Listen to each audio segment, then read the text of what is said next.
Ito yung ating gulong sa harapan, 80 by 80. Dito naman meron tayong 110 by 70. Kapag kamalayuan naman, ganyan yung magiging tsura nya. Ayan o.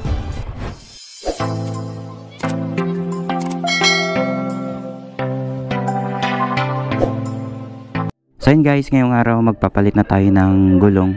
Kung makikita nyo, hindi na nakikita talaga yung kanyang guhit. Pudpud na. Gamit natin ulit si Dads ngayon at binaklas ko yung ating gulong para kapag binalik ko mamaya kung ano yung align ng aking kadena, ganun pa rin yung magiging align nya. Kasi kapag iba kasi yung gumawa, mamaya mahigpit yung ano nila sa aking kadena, pagkaka-adjust nila. Siyempre ayoko namang mamaya babaklasin ko na naman, kaya mas maiging ako na lang yung nagbaklas tapos ipapalit ko na lang dyan. Malapit lang yung pagpapalitan ng gulong. San Gabriel din ito, kaso nga lang mas gusto ko kasing ako na lang yung nagbaklas. Eto na, nandito na tayo sa pinagpalagayan din natin ng NMAX noon. So yan, naka-ready na yung gulong na ilalagay natin. Eto yung aking gulong.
Through the smoke in the mirror, crazy how I see you so clear, crazy how I see you so clear, and how you make me smile, and how you make me smile, oh yeah, and how you make me smile, oh baby, how you make me smile, smile more when I see you, smile less when I miss you, no, I don't wanna be left alone, oh no.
So guys, tapos na natin naipalagay yung ating beast tire. Nagmukhang slim tire yung ating gulong kasi yung size niya is 110 by 70. Hindi din kasi natin nagagamit yung masyadong malaking gulong. Bihira naman tayo mag banking, kaya ito yung pinalagay natin. At yung isa naman kukunin natin yung nasa harapan, yun naman gagawin nating 880. Alright, so ilalagay muna natin tong gulong. So round 2, ito yung harapan. Bali yung size ng harapan natin Ito yung magiging 80-80. Bawas lang tayo ng lapad ng gulong. Mamaya i-test natin yung ating gulong.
Through the smoke in the mirror, crazy how I see you so clear, crazy how I see you so clear, and how you make me smile, and how you make me smile, oh yeah, and how you make me smile, oh baby, how you make me smile, smile more when I see you, smile less when I miss you, no, I don't wanna be left alone, oh no.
Bali, na-install na natin yung ating gulong harap at likod.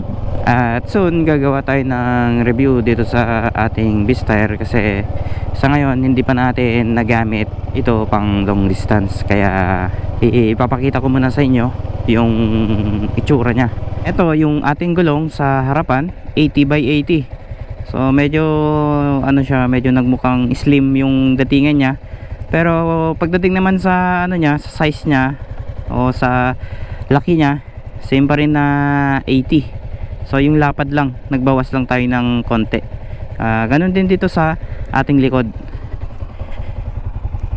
Dito naman meron tayong 110 by 70. Ito yung ating size. So ayan, saktong sakto lang naman dito sa ating ano, dito sa ating mags. Ito, hindi siya gaanong lumobo at hindi rin masyadong ano, naging manipis. Halos saktuhan lang. Tapos dito na part, makikita natin dito is ayan, medyo lumuwang dito na parte. Dati kasi konting-konti na lang sa side na dyan. So ngayon medyo maluwag dyan. Tapos kapag kamalayuan naman, ganyan yung magiging itsura nya. Ayan o. Sa harapan halos parang walang pinagbago kasi yung sukat nya 90. So kung makikita nyo sa ngayon, medyo konti lang yung difference nya compare dun sa 90 by 80. Ito kasi is 80 by 80. Ayan o, medyo, pero sakto lang naman yung hangin ng ating gulong. So yung hangin ng ating harapan is 30, sa likod naman 30 din, parehas na 30. Kasi under brake in pa kasi yung gulong natin, kaya dapat consistent yung kanyang tire pressure para balance, hindi madulas. So ayan, at gagawa tayo ng review dito sa ating beast tire na gulong na na-install. Tabagan nyo yun para makita nyo yung full review natin. So mga ka-Phantom, ayan muna yung may papakita natin sa ngayon, at abangan nyo yung ating videos. At yung mga hindi pa nakasubscribe sa aking YouTube channel, please subscribe and don't forget to hit the notification bell para updated kayo sa aking latest videos.